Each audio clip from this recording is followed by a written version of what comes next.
The cover-up started with Hillsborough on day one, after we promised that there would be no whitewash.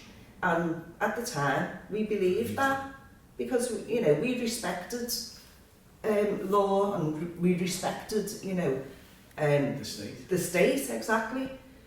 I experienced the lies and the smears. You know, I remember, you know, waking up the days after Hillsborough and reading a newspaper which basically told me that I was responsible for, you know, my friends' death, you know, the people that we lost, the suffering that we went through was down to us, and I took that personally, down to me, and you know, the impact that had on me was catastrophic, like so many other people. Beforehand, I was just a happy-go-lucky young lad. You know, I went into that ground, came out of it a different person. The impact was like phenomenal in terms of like just losing a person, really, in terms of like not being myself, totally withdrawn, you know, forgetful, erratic, you know, trying to commit suicide, you know, going through all that. Not being promoted, being called, you know the situation, making innuendos towards like, oh come on, you know, getting drunk on the day, climbing over the fence, all that kind of stuff was going on. As you know, mud sticks. Yeah. So the narrative that went out on 15th of April 1989, that it was hooligans, drunken, ticketless fans who stormed the gate. That went out while people were fighting for their lives. And that narrative still sticks. Even now, 34 years later, you'd still get people, you know, quoting it. Exactly, and that's why we're getting chants at the football grounds of murderers and all the other despicable chants that are made. And we're on the cop, we're going to match and we're still getting abuse about Hillsborough. Obviously with the hate chants that we're getting all the time and the hate comments on social media, the persecuting innocent people here, it re-triggers people all of the time. And to pay £50, £60 to sit in a stadium and be called a liar and a murderer, and you killed your own, the pain is just unbelievable. When I hear these sort of chants, I am reminded what I feel as though like the country thinks of me as a person. To me, it's really, I mean, I've been asked the question before, is it, you know, the opposing fans will say it's just banter. Well, maybe they need to look at what banter actually means in the dictionary. It certainly isn't like chanting murderer. If they knew the truth and they were educated in the truth, there is absolutely no way those chants would be made. History, as you know, with everything, there's always two sides, but we've never ever been able to get our side out there. You know, as you know, we've had gagging orders on us before the trials, through the trials and afterwards, and blame and guilt is something that we've carried for 34 years. We're defending ourselves, and we have been for 34 years. Now we need to educate people to show them how it impacts on people and on people's lives. But it needs to be out there, everything, the whole lot, the disaster, the cover-up. People forget, and they shouldn't forget, because it affected lots of people. And it's still affecting people now. A story really hit home when my daughter was in Liverpool University and she was studying a law degree, and they were talking about Hillsborough, and the tutor said how many people know about Hillsborough, what it meant, and obviously these were, you know, going to be our next generation of lawyers and the fight for justice. And my daughter said there was only about 30% who knew about Hillsborough, and you know, why would they? It's 34 years ago now. So the idea was, it's such a national importance, the lessons learned, the experiences, so I wanted to make sure that that was embedded within the national curriculum. That was the idea. So once we decided to do the Real Truth Legacy project, we thought, how best do we do we begin? You know, because it's a big undertaking to get something on the national curriculum and sort of enshrine that within the education of the country. And we decided to put a motion together to Liverpool City Council. We started with Liverpool first because I was councilling the MP for Liverpool West Derby. I was council at the time as well. So the motion was about the importance of education and why we needed it in the city. So then from there, we then moved that into Liverpool City region. So we then had entire Liverpool City region all signed up to the Real Truth Legacy project. So that element of it was fundamentally important to get the political will of key stakeholders behind the project. Obviously, you've got to have the project then. So we approached Joanne Anderson, the Mayor of Liverpool, and said, would you work with us on developing this on an educational framework?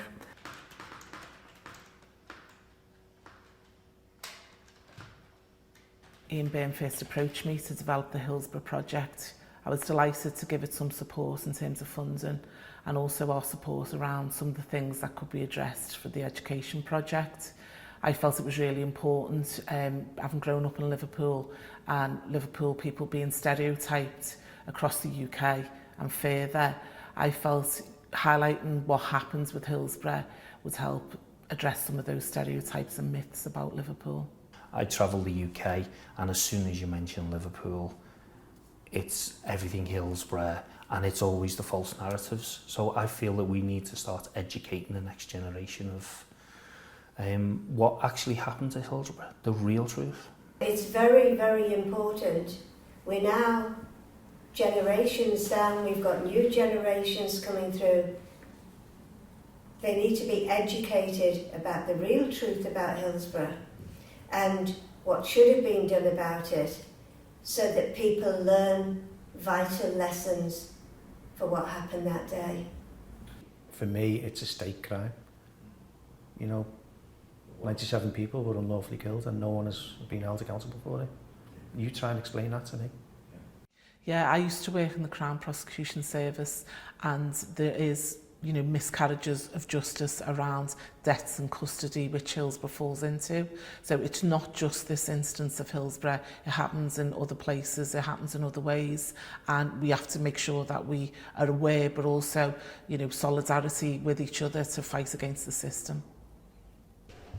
So Hillsborough basically is to balance up what's happened to us through Hillsborough, but before Hillsborough, as I said, you know, the contaminated blood scandal of the 70s, nuclear testing of the 50s, the common thread right through all this is the state covering up. And that's why it's so fundamentally important as a country that we get this on legislation and give people a chance of truth and justice. These families feel totally helpless, and that lack of control, that lack of power, that as the Hillsborough families know, it's just so incredibly disabling. And the system now allows for lies and cover-ups and lies and cover-ups over and over again. And the COVID-19 bereaved families for justice are terrified that we're going to be the next Hillsborough families fighting for truth and justice for decades. The thing is, there's so many cover-ups, and there has been so many cover-ups for years. And if we can get the real truth out there and educate people on that, then they'll know how to react if another cover-up is attempted. You know, look at Paris. Look at what happened there. So with Paris, what happened in May 2022, we've had a reminder of why this is so important. Because what we seen in Paris was basically somebody from the French authorities, UEFA, plucking the Hillsborough playbook out and trying to rewrite it basically to the letter. The panel conducting the review were astonished to find that the French policing model was actually influenced by a view of what they deemed to be Liverpool hooliganism based on Hillsborough. How were they allowed to do that by UEFA? The mind absolutely boggles, doesn't it? Because we all know Hillsborough was not caused by hooliganism. It's been proven, the facts are out there, and for the French authorities to actually base the whole security plan and the police around the lies and smears around Hillsborough, which have been, as I said, debunked, just defies belief. And it was that decision which potentially could have quite easily cost as many lives as that were lost at Hillsborough. It just absolutely beggars belief that 3 decades on, a policing model was formulated utilising the smears and lies that were propagated by certain quarters around Hillsborough. The UEFA report vindicates and exonerates Liverpool supporters completely.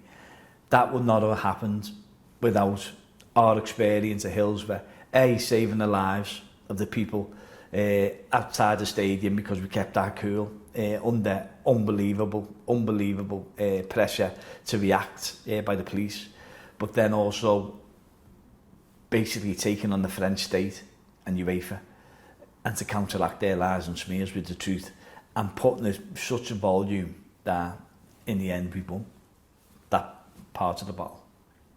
So I've been an equality, diversity and inclusion consultant for years and trained a lot of people in understanding how it feels to be stereotyped, how you do stereotype people, and I think it's really important for younger people to understand how that happens, because actually once they do understand, they have better thought processes, are less fearful of others and have greater understanding on how to get along within society.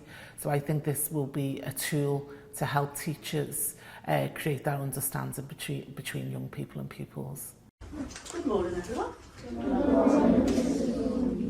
At some point in this assembly, you might see 96 or you might see 97. Okay, that was because Andrew Devine, he was really hurt at Hillsborough. So many conflicting emotions at the moment. It was just inspired by the children, by Mo, how she delivered, obviously, the Real Truth Legacy project that I run, really, and how it went down with the children, the engagement, the questions on so many different facets, not just Hillsborough, society and justice.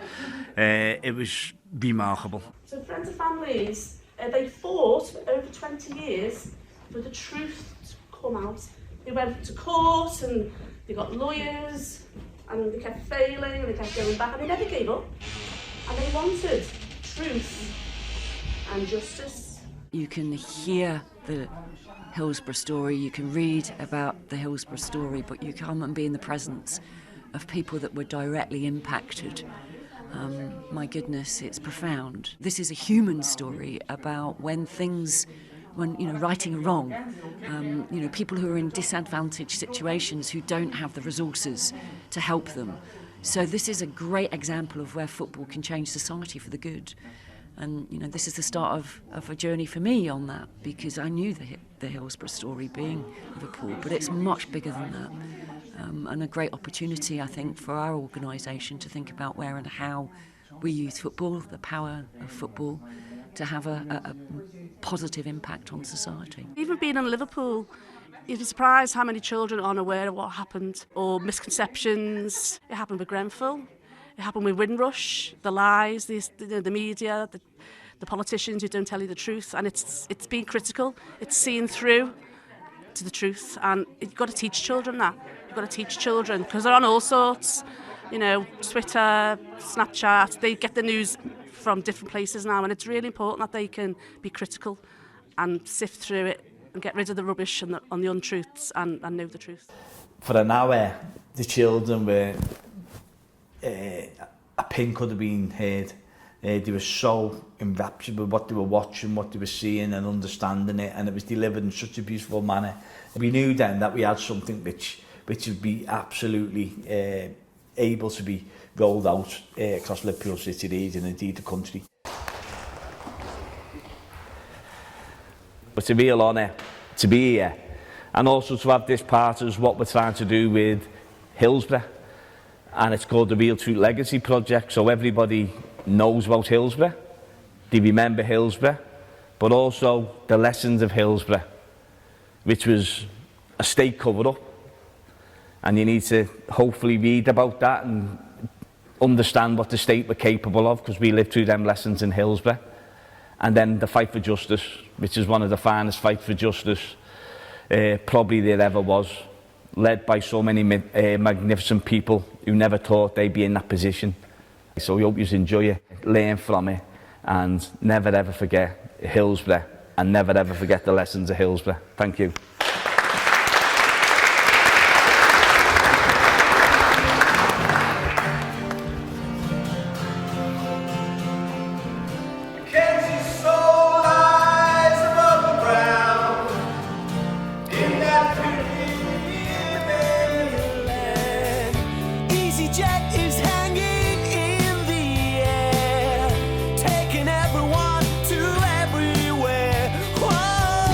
It's a voice for us. It's my voice echoing, getting into the curriculum. I mean, it's my voice as a survivor, telling the truth of what really happened on that day, and getting it out there, and getting it into assemblies, into the curriculum, and getting our younger generation and generations from now and now and now, years to come, to be aware of the injustices of Hillsborough and what went on and how we were treated by the establishment.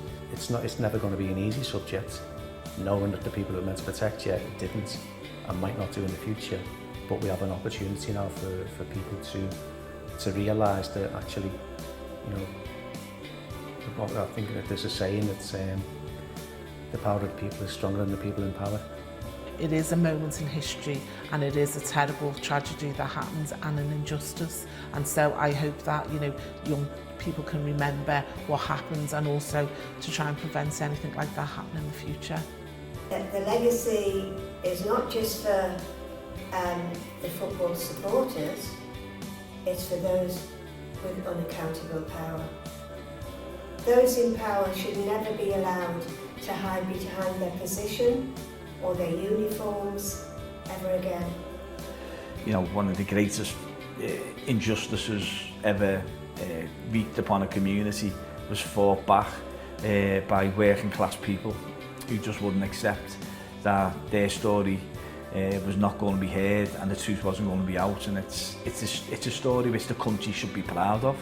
It's a story where, you know, we should look at that and the people involved in that with absolute pride, because they refuse to be beaten by the system and the establishment. It's a dangerous story for the system and the establishment, but that's why it's a story that's got to be told.